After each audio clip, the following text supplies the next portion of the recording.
Hello, everybody. Welcome to Australia and New Zealand, to our meetup groups in New Zealand, Melbourne, and Sydney. We have Claudio here today, who lives in Ireland, but sounds pretty Italian, on PopcornFlow. And so we're really excited about this. The reason why he's here is that I was thinking at some point in time that our sixth practice, experimentation, more or less, is not very, it's sometimes a bit neglected, I think, in terms of how it's presented, how it's taught. And I thought maybe let's have a meetup event about that. And then I was looking up things like A3 and so forth, and saw that Claudio has actually in the past given quite some talks to Kanban University at conferences about that topic. And so we got in touch, and the result is PopcornFlow today. It is about our sixth practice, and I'm Silke from New Zealand. I'm an accredited Kanban trainer here. And by the way, we are beta testing a new class here at the moment, Kanban for Design and Innovation. If you're interested in that, come through, or any other classes. And Dan in Australia is your man in Australia. And he's doing a bit of a promotion because we have our very first ever Kanban Australia and New Zealand conference on the 9th of October. Dan, anything from you? Yeah, so really excited to bring you to the Kanban Australia conference. It's the first time we've done it here. So we're hoping it's going to be really big and, get people together to connect, learn and just, talk all things Kanban. So it's coming up in October. We've just this week released the tickets and also call for speakers. So if you do have an interesting talk and you're on this side of the world and you want to come give a talk here at Kanban Australia, come along and check out the website. It's in the link is in the chat right now. So yeah, check it out and give me a shout if you need any further information. Thanks, folks. It's good to see you all here. Cool. If you have any questions along the way, feel free to flick them in the chat, and Dan and I will pick them up as we go. And there is plenty of time at the end to also ask questions. The talk will be around, what did you say, Claudio? Around 40 minutes? Yeah, about 40 minutes, yeah. Yeah, cool. Yeah. Over to you. Great, let me share the screen. Now. Okay, can you see it? Can you see me? Little small me. Okay, so, well, as Silke actually started, first of all, okay, being so far from you guys, I'm so excited to be here. Thank you so much for the invitation. I really, really appreciate it. And let's talk about PopcornFlow. As Silke anticipated, we're talking about this essentially. The Kanban method suggests this practice, okay, improve collaboratively, evolve experimentally. It's one of the practice. So I've been a Kanban practitioner for many years. We were just talking about that since 2009, I believe. And back then there were only 3 practices. The first 3, right? Visualize, limit working process, and what was the optimized flow. And the other practices evolved over time. I really like this idea that the methodology has got principles and practices that emerge by doing things. You know what I mean? They're not necessarily designed in advance. But this is one great suggestion, one wise suggestion by David Anderson. And the problem we are trying to tackle today is how can we embrace it to the fullest? How can we make the most of it? And so here's the idea that inertia, which is our tendency to do nothing or remain unchanged, that inertia is our enemy. Life is made of choice, but we don't choose very often. We have all our great ideas and intentions, but often we fall victims of our own inertia and inertia of others.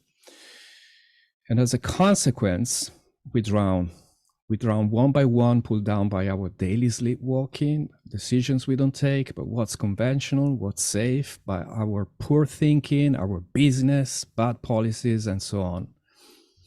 And so my point is, we're like zombies. We're surrounded by zombies, and we live in Zombieland. You know, the only reason we don't see it is because they look like us. It is us. And of course, it's a human tragedy. So meanwhile, what we have is that medicine waves are stacking on the horizon, marching towards us. You know, if the rate of change on the outside exceeds the rate of change on the inside, the end is near. As we know, we live in turbulent times where technology and society evolve faster than most organizations' ability to adapt.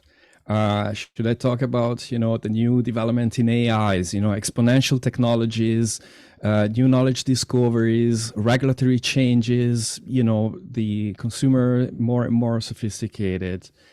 This stuff is hard. One of the points is that Agile and Lean brought operational excellence to many companies, but operational excellence is not enough. So usually you have, you know, one person or a group of persons, let's call them product managers. They have an idea. Unfortunately, you know, like all of us, we're human. A lot, if not most of those ideas are crap. You know, they're actually bad ideas. And then you have, I don't know, is there some developer around here? I have a strong background in software development, and you know, developers are even worse, right? Because they actually go there and implement them. You know, they develop it. And then, you know, we go as a team and we, you know, we make it better, we do quality control, and then we serve it to the customer. Okay, and then perhaps you call one of you know, various Kanban practitioners or Lean experts. Some of you, many of you probably know about value stream mapping, and so you would do a value stream map of the entire process. You know, value adding, non-value adding time. You're trying to reduce the time it goes, you know, from concept to cash. Some call it touch time. You know, I wouldn't call this particular process touch, but let's put it in this way. Okay, so what you're doing is you're doing things faster. But in other words, on that one. yeah, sorry, I'm not taking prisoners here, right? And you know, and but the point. So the point being is, in other words, if you get good at delivering that, you're getting a lot of that, as Jeff Patton once said. And but you could say, you know, Claudio, Lean is not about going faster, you know, as Kanban is not about, you know, just delivery, you know, it's about evolution and stuff like that. Yeah, okay, it's not about being faster. So maybe it's cheaper. Okay, this is on sale. Better quality, this is organic, and incrementally innovative, you know, it's on a stick with spikes. It's still shit, you know, and we're still giving it to the customer. And the customer, obviously, what happens is, may give it to someone, may give their hard-earned money to someone who is, you know, there's always someone out there who is faster, cheaper, better quality than you. You know, it's really hard to work in those directions. And but even worse, and that's the innovator's dilemma, they would actually give their money to someone who doesn't do it using the same metrics that we use. They give it to someone who is simply different. Different competition, same job to be done, just done in a different way. Okay, same needs, done in a completely different way. And no matter how hard we try, we're still wide open to disruption. I collaborate. So you know, I'm a Lean and Agile management consultant.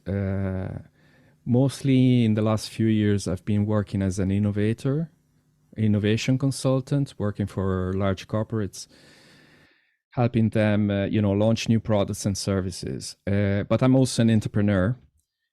And trust me when I say that we're open to disruption. I know. Okay, these are, you know, taking Blade Runners as a, you know, I've seen things you you wouldn't believe. Let's put it this way. Okay, so with all this scenario, in all this context, I wonder, how can individuals and organizations move fast, learn faster, and not only survive, but thrive under uncertainty? I'm not happy with just survival. I want to thrive. How do we do that? See, on one hand, we want to improve, but improvement without change is impossible, right? We want to improve. I hope we do. Okay, but we can't do it without changing. Now, this, a basic truth. Who says it? Is it Einstein? No, it's someone like you and me. In fact, it's me. I like to quote myself from time to time. So there we go. Most of us, however, think about change as big, slow, and scary. We have this kind of big company initiatives, big transformations. They call a lot of consultants coaches, or they do it internally. But anyways, we have this kind of big Godzilla. And then they're surprised that people kind of react to change in a way that they would, suggest is resistance. Well, they should resist. It's dangerous. It's worrying. It's Godzilla. So the question is, what if we could make it infinitely small instead, this particular change, and learn to evolve fast, almost as fast as a microorganism? That's really the idea behind PopcornFlow. Because the idea there is, there are microorganisms, we know as well, with COVID, but they evolve really fast. In fact, some of them apparently evolve every 15 minutes. Imagine this, every 15 minutes, there's a new generation. So here's a mad thought that can't possibly work, right? It's absolutely mad. And this is principle number 1 in PopcornFlow. If change is hard, make it continuous. It's the virus principle. Lately, I changed it in the mutant principle. Just, COVID is a bit overloaded at this point. But that's the idea. And, the point being is, we know about this from software development, for example. Back in the days, we used to release software every year, every 2 years. We had big releases. And the problem was we would go like in a very waterfallish way, and then we would integrate software at the very end. So I would work on some things, my colleague would work on something else. We put it all together.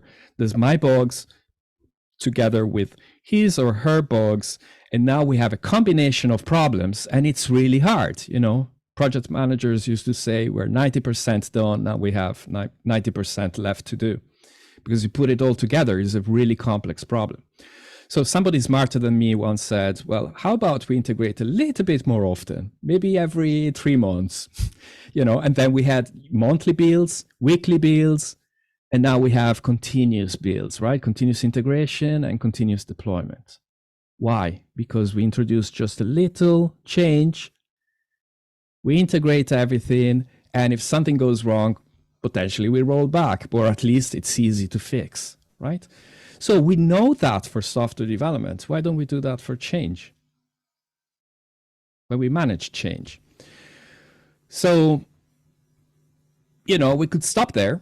That's really, that would be really it. It's like, if change is hard, make it continuous. It's like, the Kanban practice, just do it, But the problem is trying to rewire the human brain is difficult, and a better option is to act on the system, which is the environment in which decisions are made.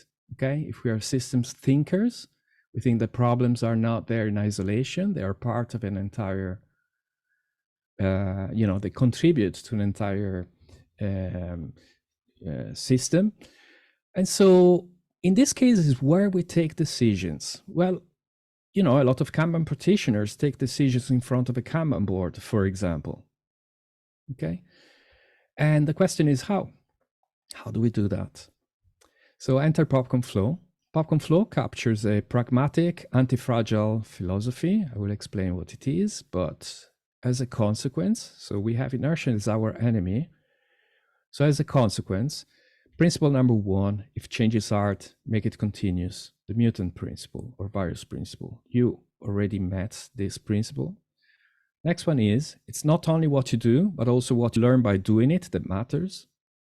I chickened out on this one. I should have said it's not what you do, but what you learn by doing it that matters. But, let's say that they're both important. I call it the ladder principle because think in terms of Kanban, perhaps visualizing the value stream, right? How do we make money? How do we create features? Okay, typically in Lean, that would be called the value stream. Here with PopcornFlow, we're trying to visualize how we learn through experiments. We're making them very explicit. I call that the learning stream.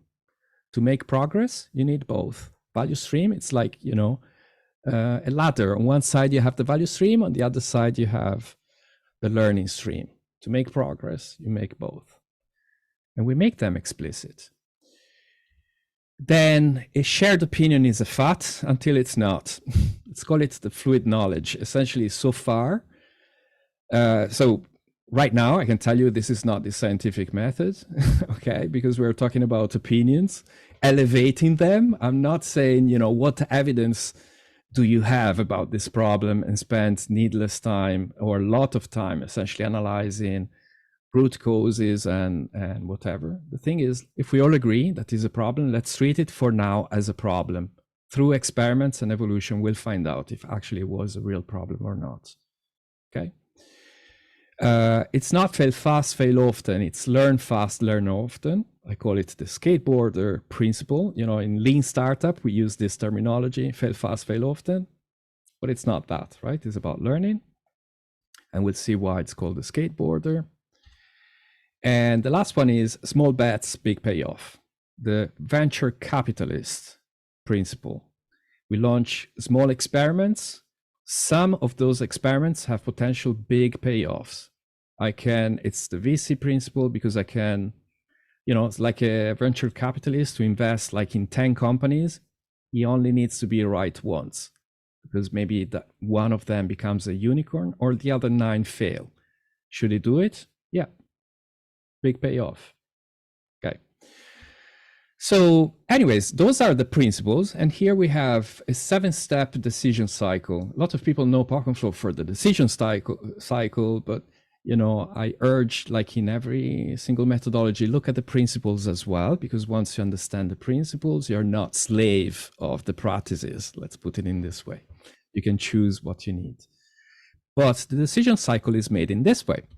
We have problems and observations. It goes in steps. So problems and observations, options, possible experiments. So I have a problem, and a list maybe of observations and sub-problems. What options can I do? Can I explore to address that problem? Okay, now what kind of concrete possible experiment can I do to explore one or more of these promising options? Then committed, well, of all these experiments, which one am I going to do? Tomorrow, today, next. Ongoing, okay, so we track these experiments, review, and next. The beginning of each step makes the word popcorn, hence the name PopcornFlow. Okay. So, as you've seen, it starts with problems and observations, okay? And who doesn't have problems? It's obviously a rhetorical question, right? People can disagree. This is what I find, right? People can disagree on your magic potions. Oh, I don't like Kanban because, I don't like Scrum because, I don't like this because, I don't like your method because, okay? It's much harder to find agreement on how to, on your cool tool. It's much easier to find agreement on a problem. Why? Because it's not my problem, it's your problem. What problem do you have? I'm just asking you. Okay. So a lot of people with problems normally moan. That's an observation of an Italian friend of mine. I haven't seen him in years. Okay, but he wrote this thing, which I think is hilarious, and says this, you go to large organizations, often what you find is that there's a large portion of people who moan and do nothing about it. Yeah, we complain and they do nothing about it. Then there's another group who actually moan, but I moan, but I'm unable to make my point with peers and management. Then you have, I moan, but I know I'm wrong. And the last one is, I did everything I could, but my peers and managers are idiots. Okay. So, there is this, sometimes this culture of we let ourselves go in this direction. But really, I see problems as an entry point to hack into this kind of system, right? To me, it's like entrepreneurs. I work with one of the top accelerators, startup accelerators in the world in my innovation kind of path. And, as entrepreneurs, what you learn is that problems are your entry point, the same way as storytellers go in the streets and they hear stories all the time. And you say, how can you find all these stories? And you say, well, look around, listen to it. Their antennas is tuned towards that. Well, entrepreneurs have their antennas tuned to problems. Because entrepreneurship 101, somebody's problem is somebody else's opportunity, okay? So in this case, that's what I look in PopcornFlow. Let's start with problems. I might have in mind, because, we may have in mind ideas on how we could do what we can do and blah, blah, blah. But let's start with problems. Let's start with agreements on problems. So for example, and I keep a very simple example, hopefully it's, but you can imagine, with PopcornFlow, we're not talking about just situations of software development, Kanban team. This can be used in a lot of different situations. But imagine this, like if you're, coaching teams using Kanban, imagine that you have a Kanban board on one hand and a separate PopcornFlow board, okay, with all these steps, which maybe you can use during retrospectives, for example. Okay, but this is just one way to use these things. But imagine, for example, that yourself or someone else says this: the quality of our code sucks. It's not a problem. It's your perception that something is a problem. And in fact, actually, I put my name there to say I might be wrong. It's my own personal opinion. So I make my avatar there just to make sure. But the thing is, if we all agree that the quality sucks, let's do something about it. So a problem is not a problem. As I said before, is your perception that is a problem, that others in your team or group organization agree that this is a problem and we should act on it now, right now. Okay. So we may have a list of problems, prioritize and whatever. Then what we do is next, now that we agreed, I took my avatar out and we use shared observations to create illicit options. Rule of 3, right? Paraphrasing Virginia Satir. If you have one option, you have no option. 2, you have a dilemma. 3 or more, you have a world of possibilities. So in this particular case, 3 options. If the quality is bad and we all agree, what options could we have? I can ask anybody. I could say, well, one option is code review. Is there any other option I haven't talked about? So collaboratively now, you're co-designing possible options, okay? Really, the path here is to say, I see the problem this way. The quality of our code sucks. Do you agree? Okay, based on that, what options do we have that could address this? Could go in the right direction. So code review, behavior-driven development, pair programming really doesn't matter, but they're all, I guess, relevant to that problem. They're coherent. Claudio, what's then the what we one? Now you can see it because you were just right. Sorry, because I'm here. Let me just hide myself. Yeah. So pair programming, but again, there are excuses. We could take any problem. Think about HR where they have maybe some staff retention problem. Okay, we have staff retention problem. What's the observation? Well, we don't know why. For example. Okay, so what would be one option? Well, let's start with a survey. Let's start with one-on-one exit interviews and whatever. Okay, so those are options. Options are the strategies that I might use to address this problem. Then you say, well, okay, which of these options, these strategies, you find more interesting? Let's create maybe for one or two of those, possible concrete experiments. So we create a backlog of experiments. So in this case, we had behavior-driven development. Okay. The reason here we'll see the code sucks, BDD may help, but we don't know it. So the action that we will do, we research BDD online to learn how to write some basic scenarios. You know, if I give a time slot to that, it's a very concrete small experiment. Another one could be per program. Claudio and Dan, okay, will develop using pair programming for the next 3 days. Dan, I know that you're skeptic about this, but how about we do it for only 3 days? I see Dan nodding. That was too easy. Let's say you're not nodding. Let's do it for 1 day. Okay, let's do it for 3 hours. So you're making it smaller and smaller to essentially to reduce, you know, the challenge. So experiments that we commit to pursue have an action, a reason, expectation, and review date. Okay, so it's very structured, very simple. So we are now visualizing on our board these experiments. And then we do a retrospective at some point, regular, at a cadence. We ask exactly these questions. What experiments did we agree to do? Then reality kicks in. Which ones did we actually do? There's a gap potentially. What do we expect to happen? You see, I write my expectations, you know, at the end of Daniel, at the end of this, our perception, maybe it's not reality, but at least our perception, because maybe it's hard to measure, is that the code is better. I can ask you, is the code better? Do you see it as code better? Yes. And not only we will like it, we want to continue doing it that way. Okay, so that's a very concrete way to design an experiment. So what actually happened? What did we learn? Based on what we learned, what are we going to do next?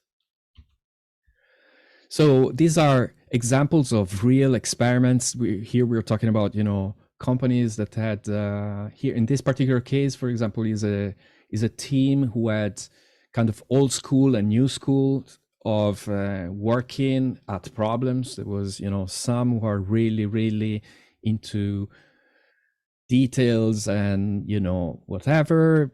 And if if it works, don't fix it. Well, it's called a bug because it doesn't work and whatever. So you could have endless discussions, right? But they agreed on the problem. There's too much bureaucracy on small bugs.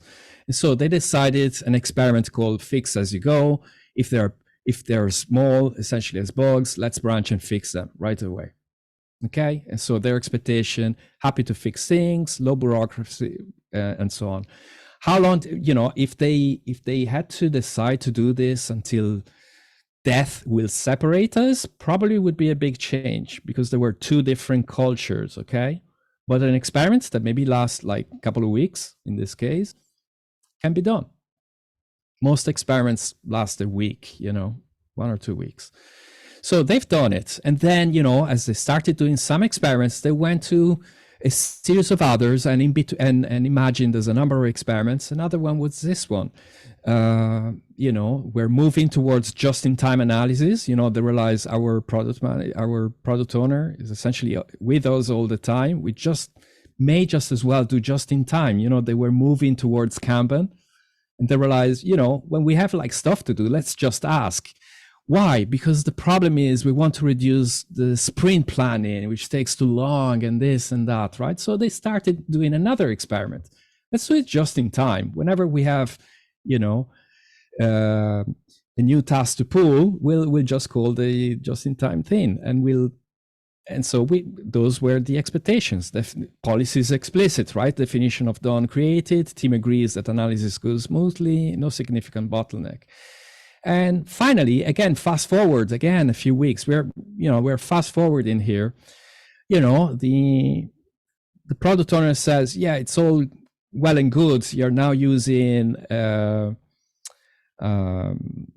estimates. So we're just counting, for example, you know, the amount of tasks that we're doing. But now I lose visibility. Before we had points, we had this. I don't have anything now. How do we do this? Well, you know, an experiment now is somebody's going to do a demo about, you know, Lean Kanban or some other tool effectively to, you know, to show how the metrics can be, the analytics can be done. Okay, so you can imagine evolution of a team over time with very explicit experiments. Now, we put expectations, so we may expect to fail as well. Some people fear failure, but the gap between expectation and reality is not frustration, it's learning. I anticipate that this will happen. If it doesn't happen, I start to think. We're capable of wonderful thinking. We don't think very often. We start thinking when things don't work out the way we expect. Okay, so that's the gap. Besides, can you really learn if you're not prepared to fail? That's why I call it the skateboarder principle, because if any of you have been doing skateboarding, you can't learn it if you're not prepared to fail. The only one who never fall are the ones who are sitting on the bench, laughing at you, but looking at their life passing by. Okay, we need to try it. I guess a few of you have been doing surfing, being where you are. You can't surf if you're not prepared to get wet. It's the same thing. Okay, so it's not fail fast, fail often. As I said before, it's learn fast, learn often. The skateboarder principle. Now, rather than just survive uncertainty, as I said before, I want to exploit it. I want to thrive with it. And crucially, Nassim Taleb, with his anti-fragile narrative and books and whatever, makes this observation that some things gain from disorder. And there's an asymmetry test. So anything that has more upside than downside from random events or certain shocks is anti-fragile. The reverse is fragile. So if you're not familiar with that, imagine like a glass. I can break the glass, that's fragile. But the opposite of fragile is not robust. Robust is a dam, right? It pretty much remains the same all the time, or rubber. I hit it, stays the same. So the opposite is not that. The opposite is anti-fragile. The more I shake it, the better it becomes. Now let's think in terms of where are examples of this anti-fragility and why do we want to be anti-fragile? Well, think about nature, think about us. If we exercise, it's a shock to the body overcompensates, build muscles, you become more agile or whatever. So the more we introduce these shocks, the better we become. And there's a lot of living things that are anti-fragile and a lot of man-made things that unfortunately are fragile, And so robust really is a fragile till a certain point, right? It's robust till a certain point and then everything breaks. So we want to do more of that. And I could talk about this for a long time because seriously, every time I run experiments, I think that there are some experiments that have a very low cost that I know in advance. Okay, I know how much an experiment costs. What I don't know, it's the potential payoff. Okay, there could be a big payoff if things work out, and sometimes the payoff is unexpected. So when people think, when we think about people who are extremely lucky, sometimes they are anti-fragile to the possibility that a certain event makes them lucky. So small bets, big payoff, venture capitalist, as I said before. So if some of you I know are regular, we just heard it, are regular participants to this meetup, right? And if you think about that, it's an example of how you can use variability, option asymmetry, and time to your advantage. Because imagine this, either a meetup like this one, where we have a serial series of talks, right? And I come regularly to those talks. You can also imagine going to a conference, perhaps, where there are maybe different tracks, okay? And in parallel, yes, exactly, like to dance conference, we go to that one. Imagine at the conference, maybe there are different tracks, a lot of speakers in parallel, maybe talking, okay? And so what you're doing is you decide to go to that conference, you're making a bet, right? You know in advance the cost, whatever the conference costs, it may be time and money, maybe a number of things. But also, I have a return actually for some reason. Because I have a resignation that people work on.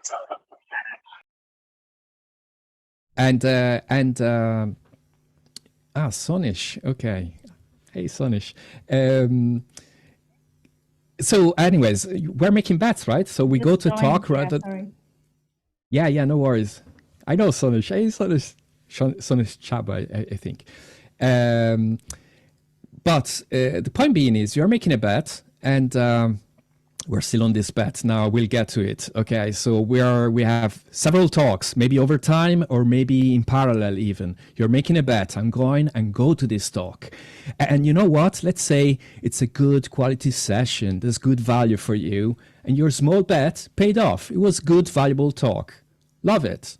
Then you go to another one. Well, it wasn't that good. Not because maybe the speaker wasn't great. It's just because it wasn't for you. So it may be a fantastic or horrible session. This is a piece, makes me and a peace of mind. The point is I can do the best to minimize the likelihood that it becomes a hard question, but it's not up to me. It's up to you who participates to the talk to actually decide if it's a poor value or good value for you, right? Because it depends on your moment of life. You know, I can see a fantastic speaker that talks about pregnancy. I don't know. I don't plan to become pregnant anytime soon. So it's not for me, poor value. Okay, in that sense. So, but you know what? It was a limited, small cost. It's a safe to fail experiment. And that's what we do, right? So you're going to talk based on who the speaker is, based on maybe the topic, based on the bio, based on whatever. So you're taking this kind of data points, small data points. We're still, uncertain. We made this bet. So in this case, we lost some time, but it's controlled, okay? It's limited. I know the cost in advance. So we go ahead, and over time, of course, we would have some value and some not so great value. In fact, I would say that most of them have no value whatsoever, because if you fast forward a year from now, you probably forgot everything, right? For most of them. I can remember a few real talks that actually changed my career. And this is what we're talking about. It's a black swan event. Is that maybe talk? Is that meeting in the corridors of dance conference? Someone who actually changes your career, that great idea that changes your career. And it's unpredictable. It's unpredictable. But by going to dance conference, by going to our meetup here, you're actually setting yourself in an anti-fragile way to the possibility that this event happens. You find some idea that changes your career.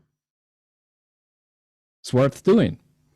So right from the beginning, I knew that PopcornFlow was different because, I saw a lot of trouble teams being able to handle, 5 to 10 even experiments each week. Normally 5, like you would normally I say, start with 1. It's like popcorn, right? The first experiment, you put the seeds on the pan, takes a while, and then pam, pam, pam, pam, pam. Okay, that's really what happens. So, 5 to 10 experiments every week, negotiate, change, converge to success. PopcornFlow, I find PopcornFlow like an alien technology, that I call it terraform organizations, because like some organizations are so, you can't leave, they're not human anymore, and so if you remember the movie, I can't remember the title, it doesn't matter. But anyways, instead of, oxygen going to Mars and terraforming, Total Recall, you have popcorn, right? And I find in these large organizations, the dominant mindset can be hacked. And the key is to study human nature. I remember once, I was a past life, I was chief technology officer for the new company of the year in Ireland in the now far 2005. I used to say in a very lean and agile way, operational excellence way. We were agile, we were doing everything more than the book, we were writing the book. So in a very lean and agile, operational excellence way, we went out of business burning $15 million, okay? And I always looked into how can we hack culture, company culture. But I remember going into Stanford program. We were like into this program because of our high potential for growth. And in Stanford, once they showed us a candid camera, which you may have seen is a candid camera from the 50s. There's a victim entering an elevator and everybody else is an actor. Maybe you've seen it, right? So they all the actors go in the elevator and they turn their body on one side of the elevator. And the victim, call it victim, maybe there's a better term, looks around and does the same. And then they turn the opposite sides and that person does the same. Or maybe that person has a hat. So they all come with a hat. They all take the hat down. He takes the hat down. They put it back. He put it back. Okay. And the lesson there was that we're all different. We're all different, but we're powerfully influenced by the environment that surrounds us. And so the takeaway for me was it's our responsibility as, fathers, mothers, leaders, managers to create the conditions for people to grow. Right? And we can do it. The question is, I've been talking about teams, like a single team, and obviously it's easy to start with a single team, but then, it's a drop in the ocean of a bigger enterprise. I know the great David Anderson is coming in a few weeks to talk about, scale, how to scale, ask entrepreneurs how to scale. I obviously, you'll hear from him essentially his take. I have several takes. I'm not going to go into too much detail right now, but all to say is that there are patterns that are emerging to actually say, I can start with a team and then take everything. Okay, imagine this way, I give you the gist essentially. One way is to say, so there's patterns like PopcornFlow stealth. At the beginning, you try it yourself, but you try it in a safe environment, which could be your team. So now we have risk boundaries outside the team. The entire company is designed to kill you, right? So don't be so explicit, about the tools that you're using. So you use it in a stealth way. But then what you do is you hire people into your team from inside or outside the company. So the team becomes bigger, but within the team, you have your elevator. You understand that? Whoever comes, no matter what approach they have, they're surrounded by everybody else that is using this kind of very entrepreneurial, very experimental approach. They have no chance. Okay, they get that approach because I created that elevator system. And then you hire and the team becomes bigger. Now you split it. Now you have two teams like that. And then you hire within the team and then you split it. And now you have 4 teams becoming like that and so on, right? So that's my way, which is not the, here's the framework to scale, blah, blah, blah, right? It's much more organic from that point of view. So I'm curious, I'll be here next month I want to hear some other take on this, but this works. Anyways, imagine a continuous flow of experiments to accelerate the rate of change in every corner of your organization. I mean, how far would you go? How far would you go? Now, we learned, Silke, you were mentioning A3 thinking, it comes from Toyota. I've been doing, I built a product which I even sold to Toyota based on their methodology. So it's like selling ice cream to the Eskimo, okay? But, we often talk about the scientific methods, evidence-based, slow and steady. Toyota, it's called the Toyota tortoise, okay? The lean tortoise. Slow and steady, continuous improvement, plan, do, study, adjust, or plan, do, check, act. And the mantra there is you go slow to go fast, okay? You analyze the problem. Analysis is really what we're talking about here, which is absolutely great. If you know the story, the tortoise and the hare loses the race, right? So slow and steady wins the race. But, the hare now is a new kind of hare, complexity thinking instead of systems thinking. Where instead of continuous improvement, I'm happy to talk about continuous change because I don't know if I will improve. I will start changing. Some of it will be improvement.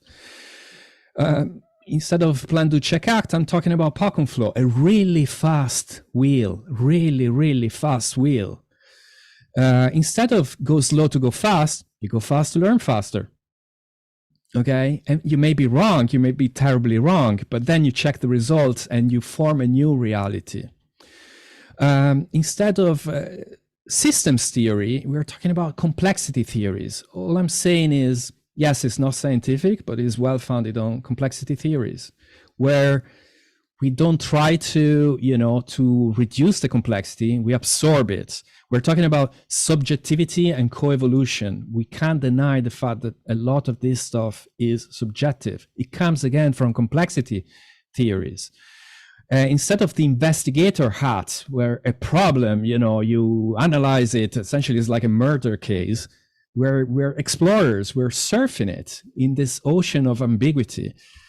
And instead of necessarily easier, better, faster, cheaper, we're looking at different, stepping back and see how else can we address these problems. And of course, it's not a versus, right? Otherwise, I wouldn't be true to myself. It depends on the domain. Yeah, in complicated domains, maybe slow and steady wins the race. But in very complex domain where you're not in control of all the variables, when are you not in control of all the variables? Well, imagine I work a lot of innovation, so we need to launch a new product. I can plan all, for a year, for longer. It's not until I launch something that I would know something, right? Because we are not in control of all the variables. I don't know how the market will respond. Well, think about this. How do people respond to change is just as unpredictable. It's a territory of extreme uncertainty, as much as any territory for a startup. And so maybe it's a hair that says, you know what, I learned my lessons. I actually understand your approach. Let's have a rematch. Okay, so it's a new hair. Maybe that story wasn't finished. Okay, so it's an and, of course, because we need to learn both, right? We act in different domains and we need to make a choice on how to approach it. Today, PopcornFlow is entering more organizations. Some teams hire it to radically improve their retrospectives. So as I said before, they have maybe Kanban board, PopcornFlow board. Managers hired to reach wider consensus. As I said before, you could go yourself to your manager or your manager to your, let's call them reports. Yeah, and say, I see the problem this way. I remember once at lunchtime going beside the chief financial officer, me, an absolute sort of nobody back then, sitting there and say, I see the problem this way. What do you think? You try to frame the problem in a way that we both agree with. And you say, no, Claudio, look, it's this way. Okay, I'm thinking about this option. What other options will we consider? And now it's pulled in. Corporate boardrooms use it for strategic decision making. Why? Because instead of having like huge bets, now you're making small bets. Portfolio Kanban would be possibly in that direction, right? Startups use it. I use it all the time, right? I launch a new corporate startup every 5 weeks. I've been doing that for the last 3 years. What do we have? Typically startups have a product and customers, except the product sucks and they don't have customers. So what do? They focus on a few customers and they try to activate them, right? The few customers who arrive, I want them to have a good experience. Then they focus on, and so we have a problem, which could be a PopcornFlow problem, improve activation rate from 5% to 10%, an example of problem. And then we focus on retention, then we focus on referral. When those three elements work well together, instead of having few customers, now I can buy a gazillion, put 1 million in Google Ads or whatever. And because I know that the product is sticky, if I come across that product, people remain attached to it. If I do it before, the product is not sticky, it's like a bucket full of holes. I put water, that's my customers, and they flow away, right? So we need to work in those ways. And finally, so I can make revenue. It's touching lives, even outside the business world. It's impacting families, schools, and more. I have one story and a half, okay, just to finish. And it's December 25, 2020. Santa brings me a VR headset, MetaQuest 2. And so in my sitting room, I get addicted to virtual table tennis. If any of you is on, 11 table tennis in virtual reality, I'm Jellyflow, let's play. So in my quest for total domination, I get in shape and lose actually 17 kilograms in just a few months. And a few months later, that was in COVID time. So a few months later, I joined a real club. And this is Nan Ning, is the club owner, Chinese. He used to play like in Team A, like in China. And of course, it's a humbling experience because I realized I wasn't that good. I actually suck as a player. Now, on the other hand, the club website sucks even more. Okay, I'm happy about that. So I love the club. My coach asked me for help, and so it's time to use my business experiment superpowers, right? And so imagine this kind of tree, the first column problem. You could have problems, sub-problems. I call it a PopcornFlow tree, really. So there's declining membership numbers, sub-problems, limited visibility, poor website design, and limited number of tournament events. So imagine, looking at these problems, each of these lines could actually lead to options on how I may address this, right? It's a way to generate more options. So for my old sanity, I start actually improving and rebuilding the website from scratch. Okay, so the copy is more persuasive and whatever. Then I build, simple tools to minimize the time needed to organize the club tournaments, which would take, weeks before. Now it takes literally 10 minutes to generate all this stuff. In a weekend, I built a workable rating system in Google Sheet and JavaScript, literally like an MVP, minimum valuable product. But the experiment is a massive success. The club gains a leaderboard, which boosts activation, retention, and referral. I took what I learned from the virtual reality game, and I said, I want to do the same gamification for our club, for our tournaments.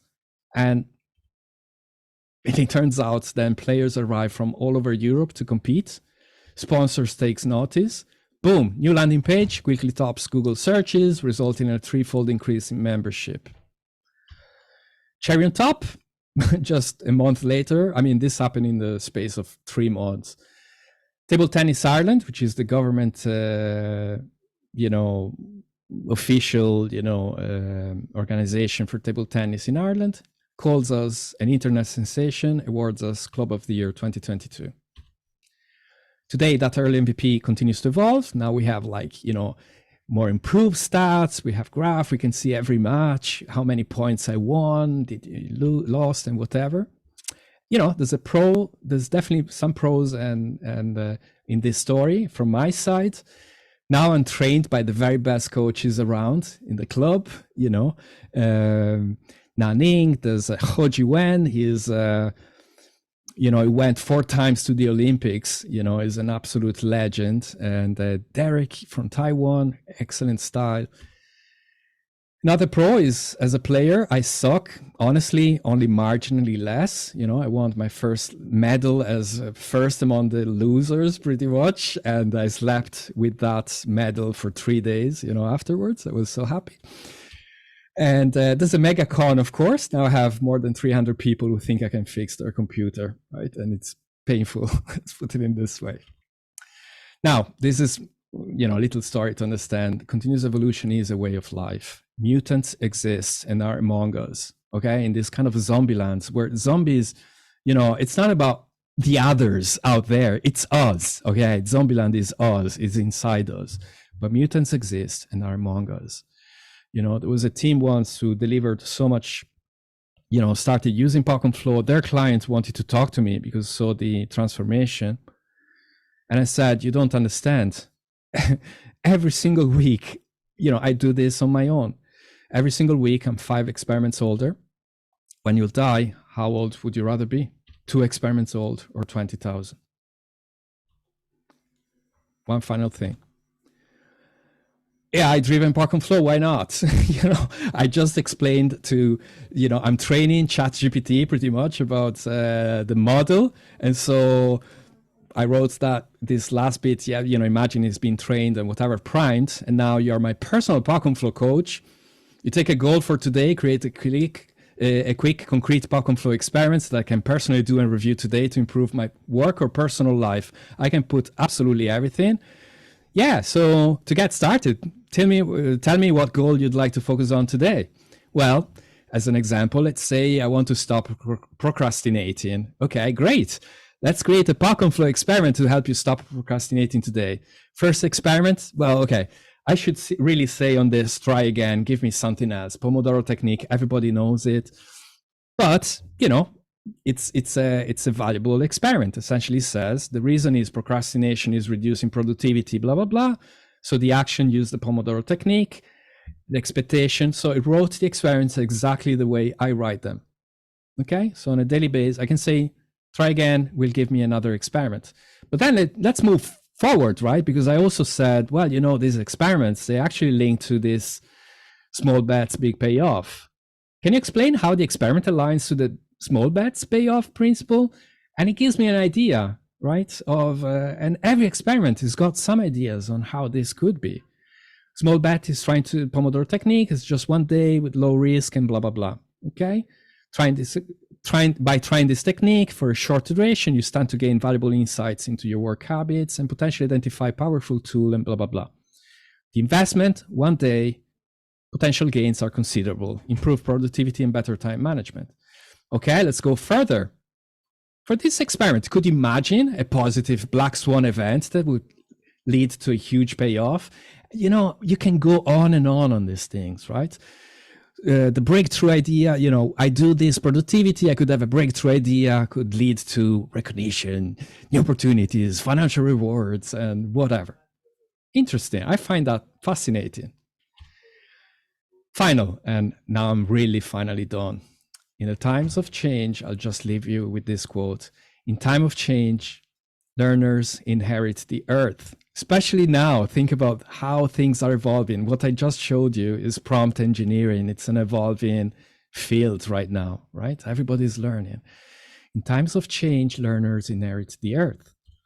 While the learned, the ones who know it all, they already learned, they know it all, find themselves beautifully equipped to deal with a world that no longer exists.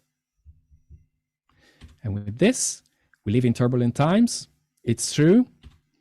And I think it's awesome. I have shivers. I think it's an awesome time to be alive right now, because once you understand how to navigate this ocean, then you go to your sides, you go to Australia, to New Zealand, to go and surf the most majestic waves. And with this, thank you.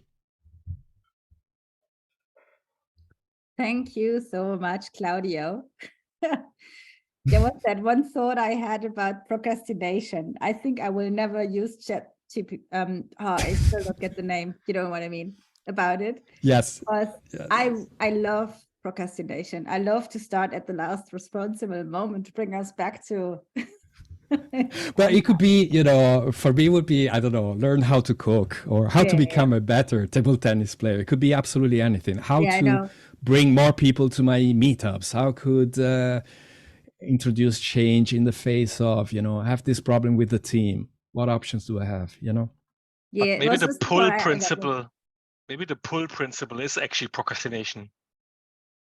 It actually, yeah, it could be a good way to look at it, you know, wait for the very last responsible moment.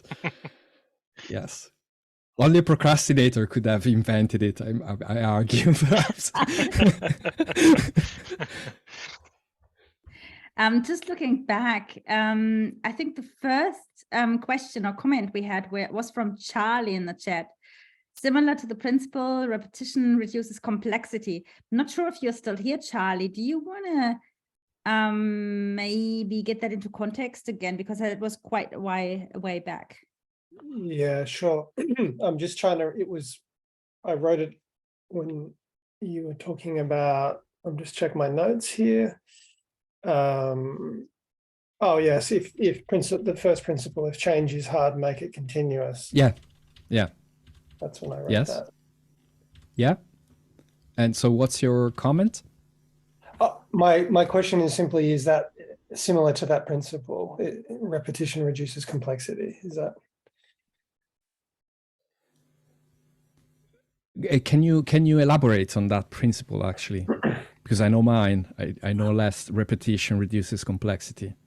Well, the example of that comes, I'm not sure where I heard this. I think Martin Fowler maybe talks about it, but the example that comes to mind is SpaceX, where they, you know, are tackling a big, hairy, scary, complex problem, and it's no mistake, it's no coincidence that they are not only tackling a big, hairy problem, but they're also rocketry, they're also sending up the most number of rockets. It's every 5 weeks or something.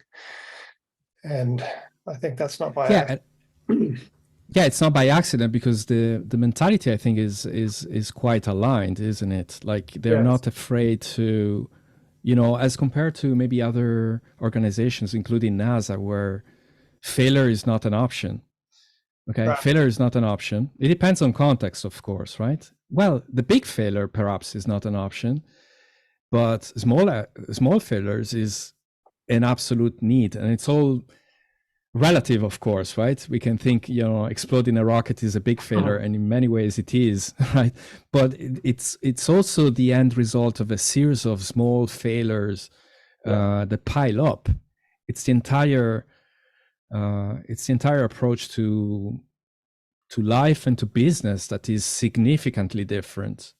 Yes. And there's a big gap as well, in my observation as well. Like, I worked with some companies who you definitely know, but I won't mention, who really embrace experimentation to the next level. And there's such a gap between, and it's becoming less and less, okay? Because these kind of experimental approaches are becoming a little bit more common than before. It's not the isolated, Amazon or whatever. It's becoming more common, but there's still a big gap in many, many ways on the furious experimental approach that people have, that some companies have, compared to mortals. Yeah. That is a competitive advantage. And some people just can't make the leap because it's hard to deal with ambiguity, with the fact that I don't know everything. But despite that, I'm going to do it, And, as I often say as well, Lean Startup is possibly based on the wrong theory, but is doing the right things. Like, wrong theory is, when you take example from the scientific method and whatever, it's definitely, these are not controlled experiments. Controlled, I mean, you're in control of all the variables. You're not, especially not in entrepreneurship, and not in organizational change. You're not in control of all the variables. So they are uncontrolled experiments, and maybe somewhat lucky that maybe some experiments do succeed in some instances, but because you're doing so many of them, in fact, I say you converge to success, right? It's a convergence, okay? Rather than I'm designing how to go from A to B. I'm in a jungle. I don't have the map. Maybe Google Map for the Amazon now works. I don't know. Never tried that. But the idea here is I'm now in a jungle. So I make a step first. Is anybody trying to eat me? No. Okay, I make the second step, and so on. I love rather that. Than planning from it. I love that comparison of the jungle. Yes. There's also the jungle is also why people fear change, right? Oh, I can't hear. There's been a problem. Your voice Can you repeat? Strange at the moment. Does it sound strange now? Very much so. Oh, I'm sorry about that. Okay. I might, don't worry, it's not anybody. Maybe you can write it.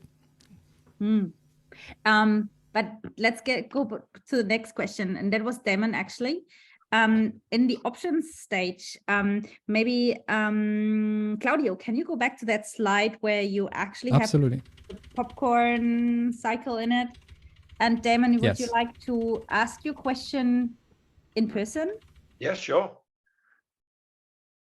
Yeah. Sorry, let me just... It was quite early on. Yeah. Yeah, it was. I have too many slides. Here, this one. Yeah. Yeah. Yep. So I often see a situation where people have some problems, and the options that they list are not necessarily going to lead to the best outcomes. So whichever option they choose will then have the potential or actual of making things worse, which then creates more problems. So they then list those problems, and then the options they come up with are probably not the best. So they then create more problems, and it then becomes this cycle of layering problems on top of problems because they're not choosing good options. And I was just wondering how you would mitigate that. Is it something that you build into PopcornFlow, or is it done through coaching or just painful experience? Definitely coaching and painful experience. So what I normally say is this, right? So imagine this. I don't know if you're familiar with but I ask for permission, of course, right? So yes. Imagine, what's the Dreyfus model of skills acquisition? Some people say is right, is wrong, but anyways, it's a good framework for explaining things, right? Where we say, how do we learn things? Imagine cooking, right? At the beginning, we go through layers effectively. We don't necessarily go from 0 to 100, right? From 0 to expert. So there's different levels. We have the novice, advanced beginner, competent, proficient, expert, if I remember them correctly. Okay. So at the beginning, when we are novices, we don't care about the principles of, the great chef in France. Tell me how to cook an egg. I don't care where the formula comes from. Okay.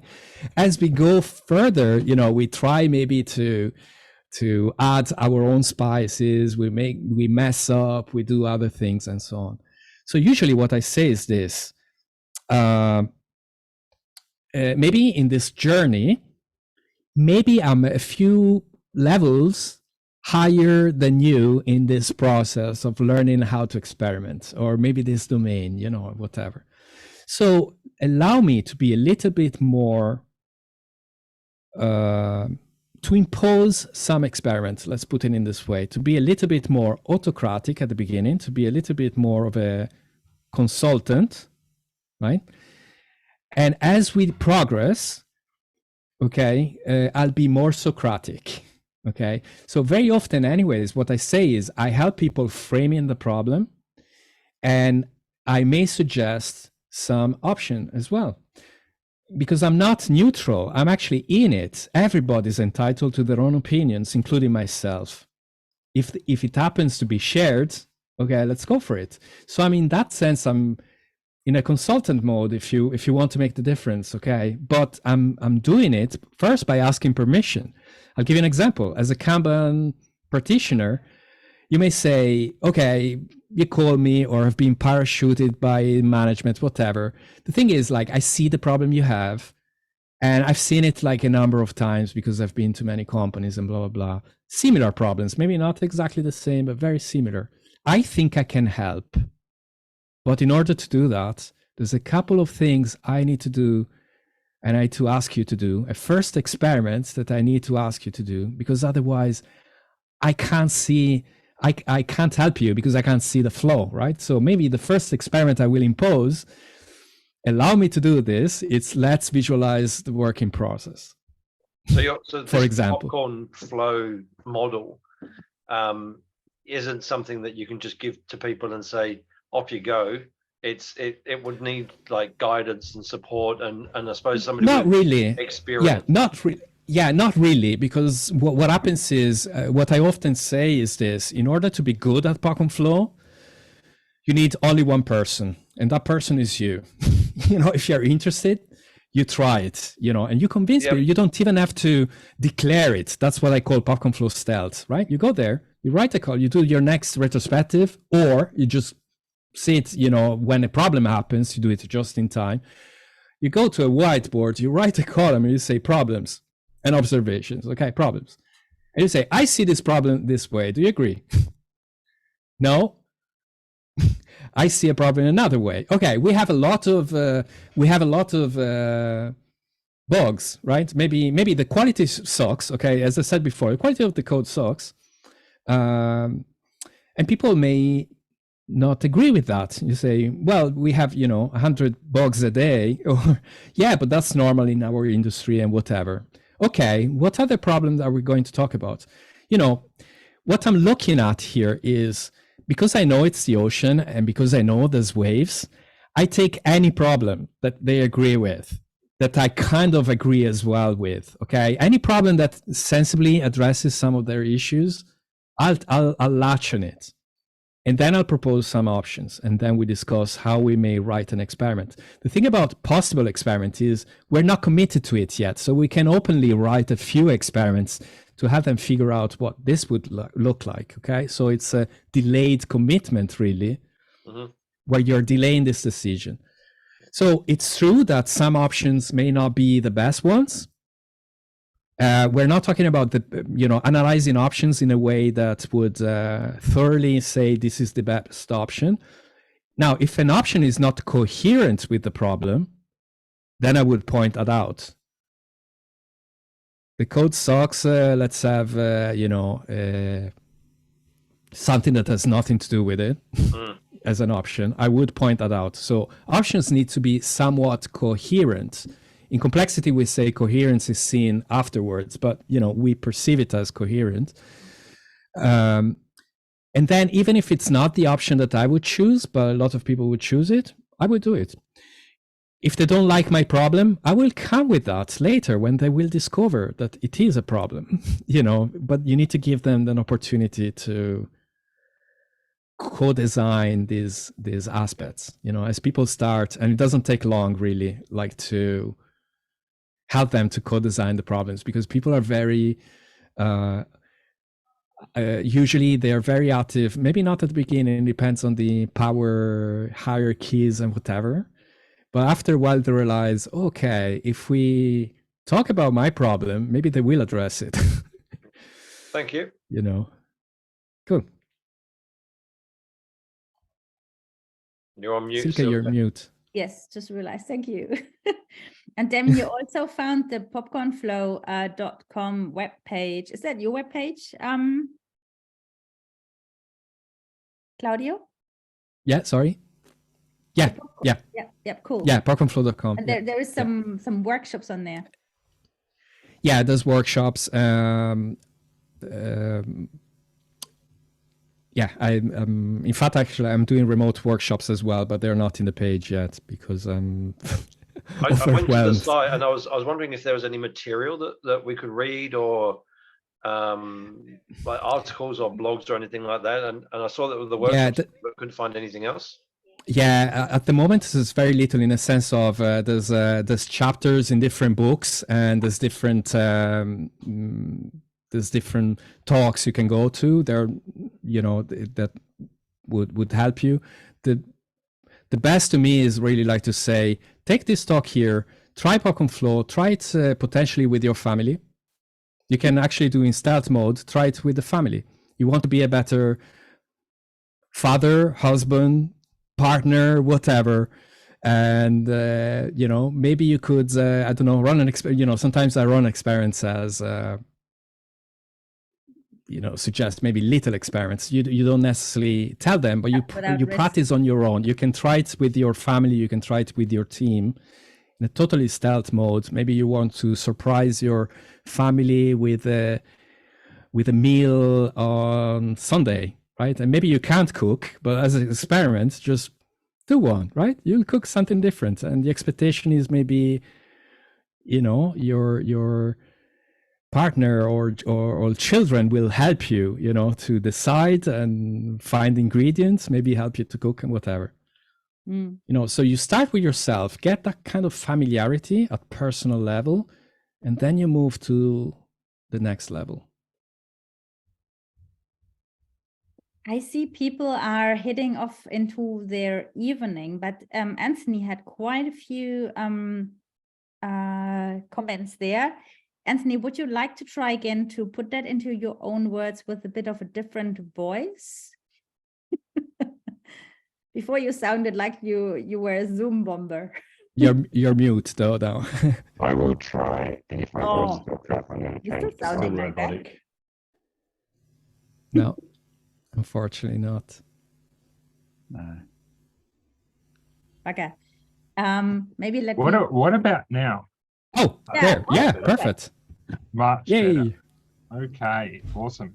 So I was talking about the jungle as a, you were talking about the jungle analogy, Claudio, and I said, look, the jungle is a solid explanation of why people fear change. Because it's 10,000 years ago and I'm walking through the jungle and all of a sudden I notice the jungle's gone quiet. It's changed. There's no birds chirping, no insect noises, no tree mammals. And this change triggers my fear center. Hello, something's wrong. Uh-oh, I'm worried. And I'm on high alert now. My friend, it doesn't trigger their fear center. They're not afraid. Anyway, the change is because a predator is stalking through the jungle, and my friend, who's not afraid and is oblivious, just got pounced on and got eaten, and I survived. So the reason we fear change is because it's been predominantly good for our survival up until we civilized. That's a good observation, and you know, this is also shows how metaphors break at a certain point potentially. So you know, you have to take everything, of course, with a grain of salt. The point being, though, is with things like PopcornFlow or you know or Kanban principle, is this idea, especially with PopcornFlow, is these are safe to fail experiments. The failure in itself doesn't mean it leads to being eaten. Yeah. Okay. And yeah, they've got to be safe to fail. Yeah. Absolutely. Yeah. So that's really, I guess, key, like to explain that. You know, the idea there is I don't want to be eaten, and so what kind of experiments can I do to actually to move forward and yet not to be eaten, because I don't want to fail the whole thing. Okay. Yeah. So I test out my lion defenses on my dog, right? Not to kill, you know, just does it stop the dog getting in? Sure. Well, then it might stop a lion. Yes. But, you know, there's plenty of examples of, so for example, once I was asked to do a PopcornFlow workshop in Dubai for 120 people. Okay, I don't know if you ever tried to do a workshop, an active learning workshop, so exercises, activities, right? So experiments and whatever. CTOs from all over the world, different languages, only me, okay, to do the workshop. And the organizer said, can you do it? Because they had like a retreat, a company retreat. So it was a very technical retreat, large organization, global corporate. And they asked me, can you do it? And I said, well, I don't know, but let me do some experiments, because normally I do workshops that are smaller. Let me do some experiments and I'll let you know, right? And so I didn't want to fail that one. So I launched experiments. What kind of, you know, you start with what kind of activities that normally I've done maybe with flip charts and, you know, whatever I can do. And so I started designing some activities on index cards manually. Then I went to a friend of mine, local here. We went to a shared space work where we actually tried these activities with 4 or 5 6 actually friendly strangers to see what worked. Meanwhile, I actually asked the Lean Agile community in here in Dublin to host a 3 hours PopcornFlow workshop in a pub. All right, and it was actually written. We wrote it because I'm doing a thing in Dubai in a couple of weeks. Let's do this, right? A free PopcornFlow workshop, effectively. So we had like people in a pub essentially doing activities. And I learned a lot, so much so that I had to I realized, you know, the big mistake I was about to do, had to change something. And anyways, I did like a series of experiments. Some of them failed, but I didn't want to fail in Dubai. You know, in Dubai, you know, they even, well, here's an example of big payoff, you know, small bets, big payoff. They asked me, Claudio, you know, by the way, how much would that cost? You know, because there were other speakers that were doing though like smaller workshops. For me, instead they learned about PopcornFlow, they really wanted to do it to everyone. And I said, I'll tell you what, we've done so many experiments, we're doing so many experiments, let's do another one.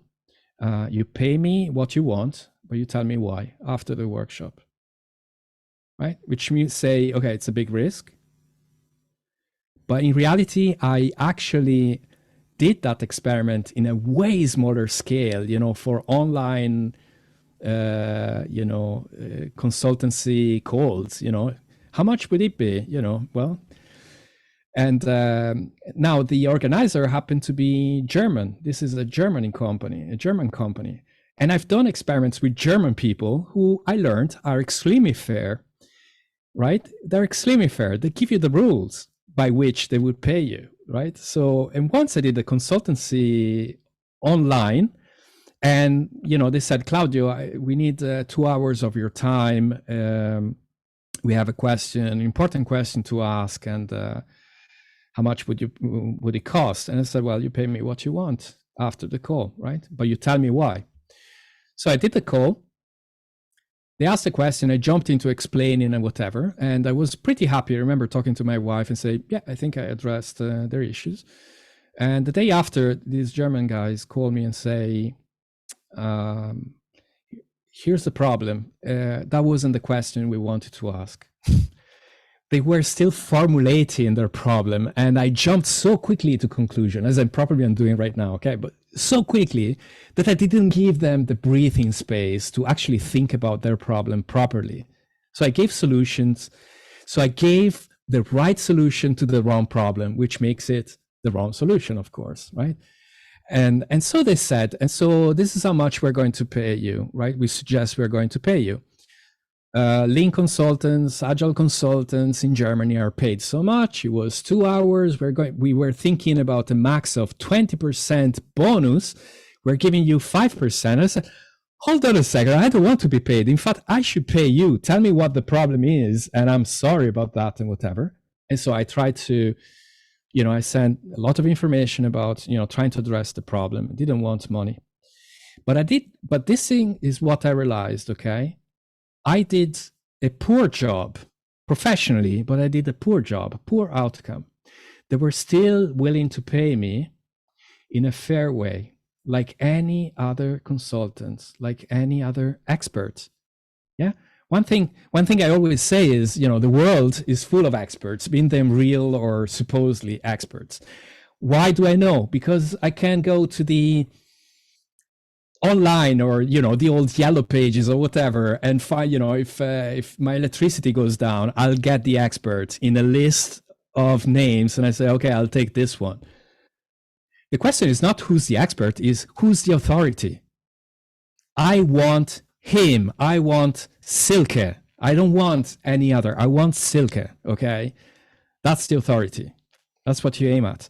So anyways, to cut it short, on Dubai, I did the workshop, 120 people. At the end of that, the big German guy came to me, hugging me and says it was epic. Okay. People complimented me because, like I said, I've never seen like done it in this way. You know, it wasn't even, you know, it was whatever. Worked really well. Week after, they say, oh, by the way, do you want to know what we suggest for your payment? Now, you know, I anticipate I've been, the travel costs were paid, accommodation costs were paid, Dubai on, you know, mega airline, you know, whatever, Emirates, you know, it was amazing. Like, it was amazing. Anyways, the guys called me back and the guy makes the suggestion. And I'm here on the phone and I can barely hold it. I put it down and I said to my wife, do you know how much are they paying me for this job? And I'm already with a smile from here to here. Okay. I'm already from a smile to here. And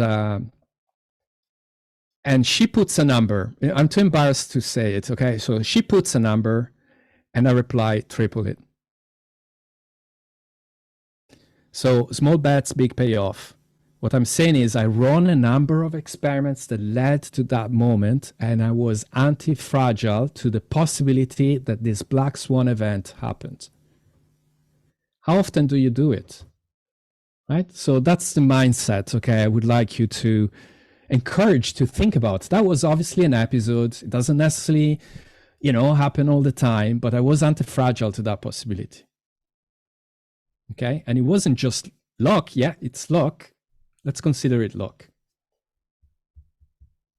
Thanks, Claudio. I think we need to wrap up shortly. There was a really nice comment from Patrick. He's not with us anymore, but he said the other thing with options is people tend to race there. Teresa Torres quotes Albert Einstein, if I have an hour to solve a problem, I'd spend 55 minutes thinking about the problem and 5 minutes thinking about the solution. Yes, it's a great, now it's a physics, okay, and so the rules there are pretty clear until we go into quantum and whatever, right? So there's a cause and effect, and in that sense, absolutely, you use analysis. Think about the problem. I tend to be like that as well, okay, to be honest. I tend to overthink the problem and whatever. It's true, and it is one truth. It's not necessarily an objective truth that happens absolutely everywhere, okay? I think the problem, otherwise I wouldn't come up with PopcornFlow even, right? Because you have to think and abstract and actually look at the bigger picture. It's not a single experiment, is a system to create experiments. But again, let's take it, in the right context. Yeah. Thank you so much, Claudia. Maybe Claudia, Dan, can you stay online? Those who want to hang out, feel free to stay on board. But everybody else, if you like to drop off, let's call this an end. I'll stop the recording at the stage. Thank you. And I see Eric Jan as well. Nice to see you. It's been a long time. Thank you, Claudio. It's been a long time. Let's get in touch very soon again. Let's do it. Absolutely. And thank you for showing the picture where I was much younger. That's exactly why you were here, right? Right. Yeah. I gave him permission and the rights to use my picture. Nice. Yes, and that's the only one I have permission and rights to use. Although I often ask for forgiveness afterwards, to be honest. Thanks everybody in the recording. You're forgiven for life. Thank you. And some of us will stay here because we like to hang out a bit.